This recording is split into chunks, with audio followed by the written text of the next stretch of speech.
ప్రభుత్వమే సమాధానం చెప్పాలి సాయి గారు. మీ దృష్టిలో ఇది పరిష్కారం అవుతుందా అంటే ఇక్కడ తాంబూలాలు ఇచ్చేసేంత అన్నుకు చావండి అన్నట్టు ఆ రోజున చేసేశారు, వదిలేశారు. కనీసం కేంద్ర ప్రభుత్వమైనా ఇదిగో ఏమైందా ఎందాక వచ్చిందనే సంగతి తేల్చలేదు. ఇది నెంబర్ 1. రెండవది, విభజన చట్టంలో ఆంధ్రాకి రావాల్సిన ఆస్తులు ఈ రోజు వరకు ఈ 9.5 ఏళ్ళు అధికారంలో ఉంది భారతీయ జనతా పార్టీనే, తేల్చలేదు. మీటింగులు పెడుతూనే ఉంటుంది. వీళ్ళ దోవన వీళ్ళది ఉంటుంది, వాళ్ళ దోవన వాళ్ళు ఉంటుంది. నేను మధ్యలో జడ్జి పాత్రలో ఇది చేస్తున్నాను అని తేల్చలేదు.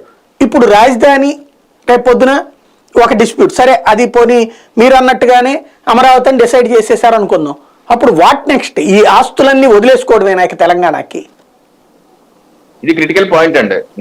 మేము కూడా భారతీయ జనతా పార్టీగా మేము కూడా ఆందోళన చెందే కదా పార్లమెంట్ లో అడుగుతుంది. అధికార పార్టీ ఏం అడగలేదు, మేమే ఆందోళన చెంది అడిగాం.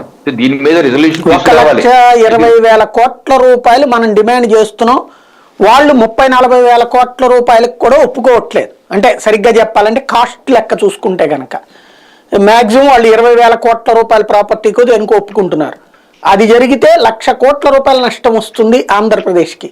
అది అత్యంత ముఖ్యమైనటువంటి వ్యవహారం. అది చాలా క్రిటికల్ పాయింట్. ఎందుకంటే అసలు ఆ 1,000 కోట్లు పక్కన పెట్టండి, ముందు అసలు పవర్ డబ్బులకి మనకి కేంద్ర ప్రభుత్వం ఇరు పక్షాలతో మాట్లాడి 4-5 దఫాలుగా మాట్లాడి ఒప్పించి ఈ ఆర్డర్ ఇచ్చింది. ఎప్పుడు 25 ఆగస్టు 2022 6,700 కోట్లు ఇవ్వండి అని ఇచ్చిన వెంటనే మళ్ళీ వాళ్ళు కోర్టుకు వెళ్ళిపోయి కోర్టులో కేసేసి స్టే తెచ్చుకొని హైకోర్టు సుప్రీంకోర్టు చుట్టూ తిరుగుతున్నారు. అసలు ఏమాత్రం గత ప్రభుత్వం ఏమాత్రం ఇచ్చే ఆలోచన లేదు. ఇప్పుడు ఈ ప్రభుత్వం ఏమైనా చేస్తారా? ఇది నిజంగా ఈ సమస్య. దీని మీద ప్రజలు ఎన్నుకున్న ప్రభుత్వం వైసీపీ ప్రభుత్వం తప్పనిసరిగా మాట్లాడాలి, కేంద్ర ప్రభుత్వంతో మాట్లాడాలి. ఏం ప్రత్యామ్నాయం ఏది చోట చట్టంలో రాసుంది, ఒకవేళ చేయని పక్షంలోనే కాగ్ ఇచ్చే నివేదిక ఆధారంగా చేసేయచ్చు అని కూడా ఉంది. అదేమన్నా ఎగ్జిక్యూట్ చేయమని ఏంటంటే మేము అడిగాం పార్లమెంట్ లో. జీవీఎల్ నరసింహారావు గారు స్పెసిఫిక్ గా అడిగారు, మీకు చదివింపిస్తే కావాలంటే జీవీఎల్ నరసింహారావు స్పెసిఫిక్ గా ఆ కాగ్ చట్టంలో ఏదైతే మెన్షన్ చేశారో దాని ప్రకారం కాగ్ ఇచ్చి నివేదిక చేయొచ్చు, అలా చేయొచ్చు కదా అని చెప్పి అన్నారు. సో మీరు కూడా రాష్ట్ర ప్రభుత్వం కూడా అడగండి, తప్పనిసరిగా అడగాలి, దాని మీద సొల్యూషన్ తీసుకురావాలి. వాళ్ళేం మాట్లాడట్లేదు. వైసీపీ ప్రభుత్వం, జగన్మోహన్ రెడ్డి ప్రభుత్వం అసెంబ్లీలో దీని చర్చలు మనం చూడండి, కోరం లేదని చెప్పేసి సభ రద్దు అయిపోయింది. మరి వీళ్ళందరూ ఎక్కడికి వెళ్ళిపోయారు? 151 మంది ఎమ్మెల్యేలకు బాధ్యత లేదా?